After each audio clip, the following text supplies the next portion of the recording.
روشن digital accounts کا جو انہوں نے جو اپنے بیرون ملک پاکستانی ہیں ان کے لیے روشن ڈیجیٹل اکاؤنٹس کا انیشیٹو لیا، جس کے اثرات بہت مثبت آئے اور پاکستان میں فارن ریمیٹنسز جو ہیں وہ بہت حد تک بڑھے اور اس کا ایک بڑا مثبت امپیکٹ آیا ہماری معیشت پہ۔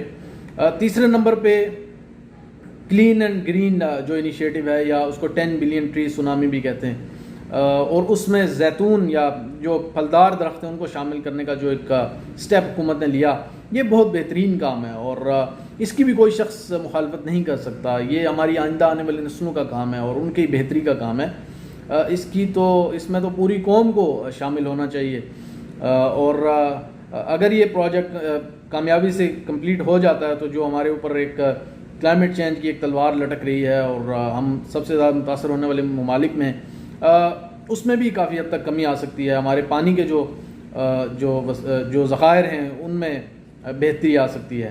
اس کے بعد تین چیزیں یہ ہوگی۔ چوتھا جو احساس پروگرام ہے، جو basically Benazir income supports programme تھا، اس کو تھوڑا سا بہتر کر کے اس حکومت نے آگے بڑھایا، اور اس کا خاص طور پہ جو کرونا کے دوران حکومت نے جو کیش ڈیلیوری کا ایک کام اس سے شروع کیا اور لوگوں کو کیش پہنچائی اور ڈیجیٹلائز طریقے سے کیش پہنچائی، یہ ایک بہت بہترین کام ہے۔ آپ اس کی جتنی تعریف کریں کم ہے، اور کرونا میں اوور آل جو سمارٹ لاک ڈاؤن اور اس طرح کے جو اقدامات حکومت نے کیے وہ بھی قابل تعریف ہیں۔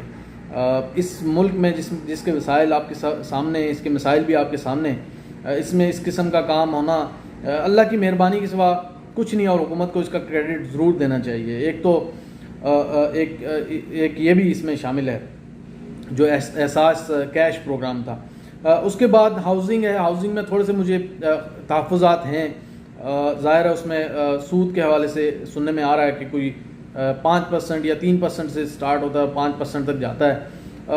اب یہ جب تک علماء اس کو کلیئر نہیں کرتے ہم اس پہ کوئی ورڈکٹ نہیں دے سکتے، لیکن اگر یہ خالصاً سود ہے تو پھر یقیناً ہم اس کو اپریشیٹ نہیں کریں گے اسلامی ملک کے اندر۔ بلا شبہ آپ اس کی 100 تعویلیں کر لیں کہ یہ ہماری اکانومی سود پہ چل رہی ہے، ہمارا پوری دنیا کا سسٹم سود پہ چل رہا ہے، لیکن کم از کم میں اس کو اپریشیٹ نہیں کروں گا۔ اس کے بعد الیکٹرک وہیکل پالیسی جو حکومت نے لائی تھی، یہ بھی ایک اچھا پروجیکٹ ہے اور ایک اچھی چیز ہے جس کے اثرات آپ کو آئندہ آنے والے چند سالوں میں دکھائی دیں گے۔ ابھی ظاہر ہے اس پہ کام ہونے والا ہے اور مزید اس میں شاید تبدیلیاں بھی کرنی پڑیں، انویسٹمنٹس آئیں گی تو آپ کو اس میں کچھ بہتری نظر آئے گی۔ اب ہم ان کاموں کی طرف چلتے ہیں جن کو ہم کہہ سکتے ہیں کہ قدرے ان چیزوں میں کچھ بہتری آئی، اور یقیناً ان میں مزید بہتری کی گنجائش ہے۔ ان میں سٹیزن پورٹل، یہ بیسیکلی ہے تو انیشیٹو ہے، میں نے اس کو اس کیٹیگری میں اس لیے رکھا کہ پہلے کی حکومتیں بھی ہیلپ لائنز کے ذریعے اور مختلف نمبرز کے ذریعے مسائل جاننے کی کوشش کرتی تھی۔ یہ اس کی ایک ماڈرن شیپ ہے، ایک اچھی چیز ہے۔ اس میں جو اس کو ڈیجیٹلائز آپ کہہ سکتے ہیں کر دیا گیا، یہ ایک اچھی چیز ہے، لیکن اس میں بہت زیادہ کمپلینٹس بھی آ رہی ہیں کہ ان لوگوں کی جو شکایات ہیں ان کو اچھے طریقے سے ایڈریس نہیں کیا جا رہا، تو اس میں بہتری کی بہت زیادہ گنجائش ہے۔ لیکن بہرحال لوگوں کے اطمینان کے لیے ایک اچھی چیز ہے کہ وہ اپنی آواز براہ راست وزیر اعظم تک پہنچا سکتے ہیں۔ اس کے بعد جو ہماری لارج اسکیل مینوفیکچرنگ میں جو ایک بہتری آئی، وہ بھی ظاہر حکومتی پالیسی کی وجہ سے آئی۔ جو ان کے رکے ہوئے ریبیٹس تھے ان کو واپس دیے گئے۔ بجلی کی قیمتوں کا میں ذکر کروں گا کہ ان مشکل حالات میں بھی ان کی بجلی کی قیمتوں میں کچھ کمی کی گئی، اور جو ان کی کیٹیگریز ہوتی تھی وہ ختم کر دی گئی اور ایک ہی ریٹ ان کے لیے فکس کر دیا گیا، اس سے بھی بہتری آئی۔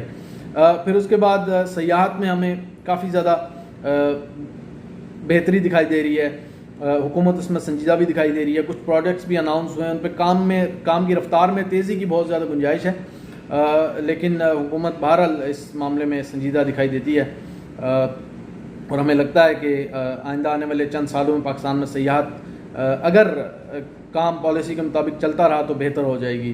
اور پھر ڈیمز پہ جو کام رکے ہوئے تھے یا جو ان کی رفتار سست تھی، ان میں بھی بہت بہتری دیکھنے میں آ رہی ہے، اور ان کو ایک پش بیک دیا گورنمنٹ نے، اس میں ایشین ڈیولپمنٹ بینک کا اب انوالو ہو گیا ہے، چائنا کے سی پیک پروجیکٹ میں بھی ان کو کچھ ڈیمز کو شامل کیا گیا ہے، ان سے بھی کافی بہتری دیکھنے میں آ رہی ہے۔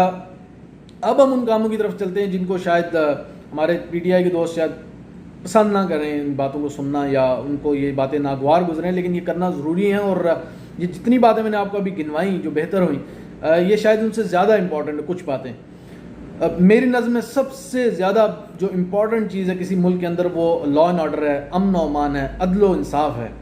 جس ملک کے اندر عدل کا نظام بہتر نہیں ہوگا، جس ملک کے اندر عدلیہ بہتر ڈیلیور نہیں کر رہی ہوگی، لوگوں کو انصاف نہیں پہنچ رہا ہوگا، اس کے اندر کسی قسم کی گروتھ، کسی قسم کی خوشحالی اور بہتری کی توقع کرنا، یہ بڑی ایک میں سمجھتا ہوں دیوانے کا خواب ہے. اور اس حکومت کے آنے کے بعد ملک کے اندر بدامنی کی اور قتل و غارت گری اور زیادتی کے جو کیسز ہیں ان میں بے پناہ اضافہ دیکھنے میں آیا. اور اس کے مقابلے میں حکومت کی طرف سے ویسی سنجیدگی دیکھنے میں نہیں آئی. اور عدلیہ کو ریفارمز اس میں لانے کا یا ان میں بہتری لانے کا، ان میں اصلاحات لانے کا کوئی ایسا کمپریہنسو پروگرام نظر نہیں آیا.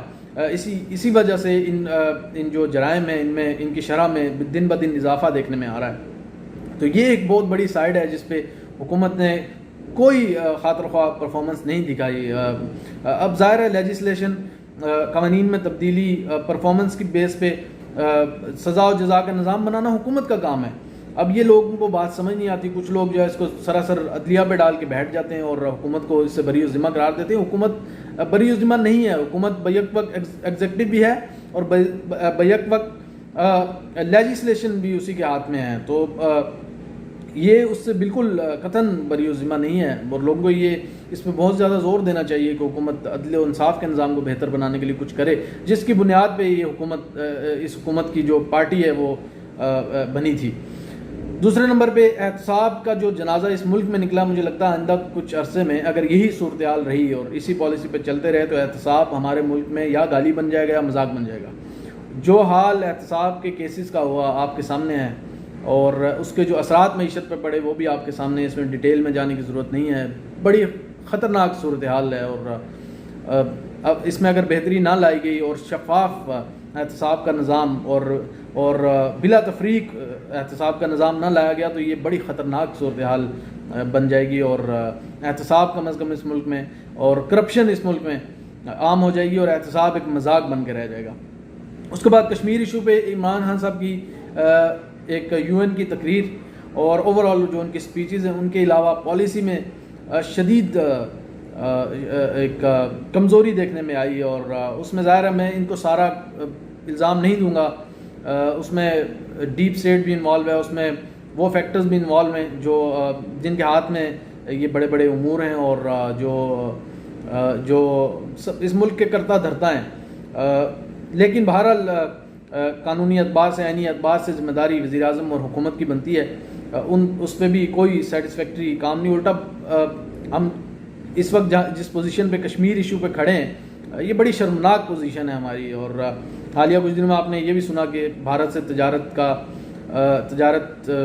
اوپن ہونے لگی ہے، پھر اس پہ ان کی تردید آ گئی. صورتحال بڑی خراب ہے. یعنی فارن فرنٹ پہ کوئی اتنی اچھی صورتحال نہیں ہے اور فارن فرنٹ پہ سب سے زیادہ ہمارا جو مین ایشو ہے وہ کشمیر کا ہی ہے. تو اس میں ہمیں کوئی خاطر خواہ کامیابی نصیب نہیں ہوئی. اس کے بعد ہماری آتی ہے زراعت پہ.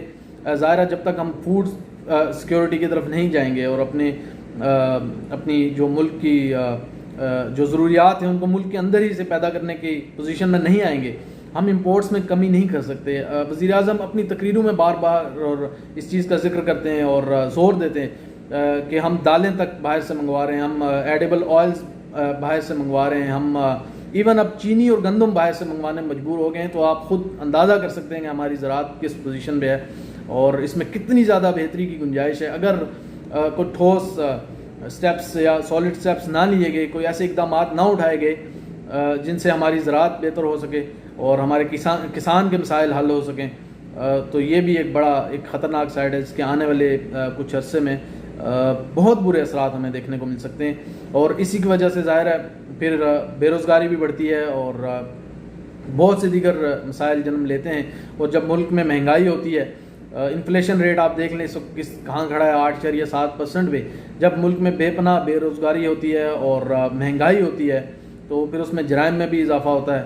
اور یہ پورا ایک سائیکل ہے جو جس میں ایک چیز ڈیمیج ہونے سے تمام چیزوں پہ اس کے اثرات ہوتے ہیں. تو یہ ایک بریف ایک اس کو آپ کہہ لیں کہ ایک شارٹ انالیسس تھا اس گورنمنٹ کی جو اب تک کی جو کارکردگی ہے اس کا. اس پہ آپ اپنی قیمتی آراء ہمیں دیں. ہم انشاءاللہ تعالی مزید جو اس میں جو ٹاپکس رہ گئے ہیں، جو چیزیں رہ گئی ہیں، اس پہ ہم مزید ویڈیوز بنانے کی کوشش کریں گے. بہت شکریہ.